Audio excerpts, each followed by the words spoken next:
Former President Donald Trump is expected to turn himself in to authorities in Georgia today. And on Maui, a high school in Lahaina is fully reopening today. Good morning, I'm Janine Herbst from NPR News, and here are today's top stories. Former President Donald Trump is expected to turn himself in to the Fulton County Jail later today. Georgia Public Broadcasting's Stephen Fowler reports Trump faces 13 felony counts for an alleged effort to overturn Georgia's 2020 election. In some ways, Trump will be like every other defendant who stepped foot into the Fulton County Jail. He'll be formally arrested, fingerprinted, and processed after being charged last week. But the former president, who is under Secret Service protection, also is expected to have a booking photo taken, the first one in the 4 different indictments he's received in the last few months. After upstaging the GOP presidential debate last night by refusing to attend, Trump's visit to Atlanta is expected to dominate headlines again, with his arrival expected to coincide with evening primetime television viewing hours. For NPR News, I'm Stephen Fowler in Atlanta. One high school fully opens today in the Maui town of Lahaina, where at least 115 people died in a wildfire earlier this month. Meanwhile, NPR's Jennifer Ludden reports more places are offering temporary housing to survivors. In addition to hotels, the county says landlords and property owners across the state have stepped up. They've offered 900 houses, apartments, or rooms for wildfire survivors to rent.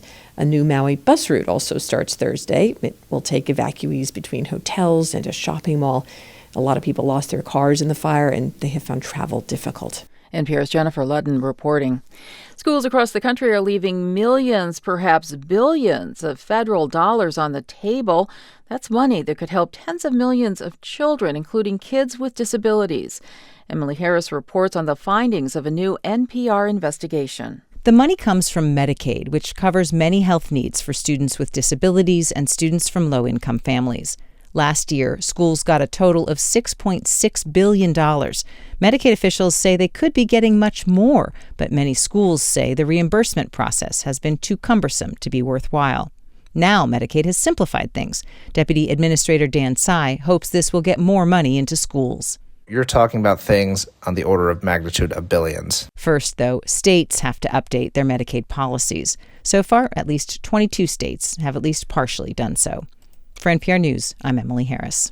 The head of the Wagner mercenary group, Yevgeny Prigozhin's name was found on the passenger list of a plane that crashed with no survivors north of Moscow, but there is no confirmation that he is dead. Russian state media says 10 bodies were recovered.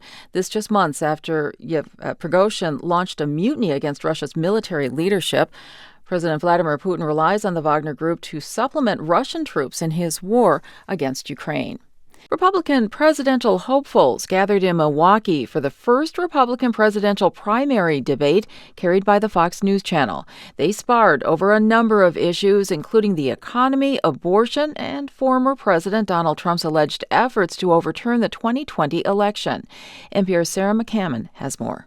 Trump refused to attend the debate, saying his solid lead in primary polls made his participation unnecessary.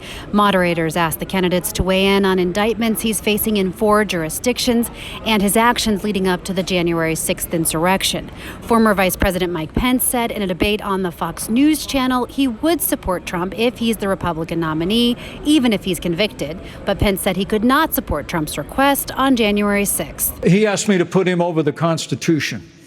And I chose the Constitution, and I always will. 8 Republicans met the criteria to participate in the Milwaukee debate, which includes signing a pledge to support the eventual nominee. The city also will host the GOP convention next summer. Sarah McCammon, NPR News, Milwaukee. I'm Janine Herbst, and you're listening to NPR News from Washington.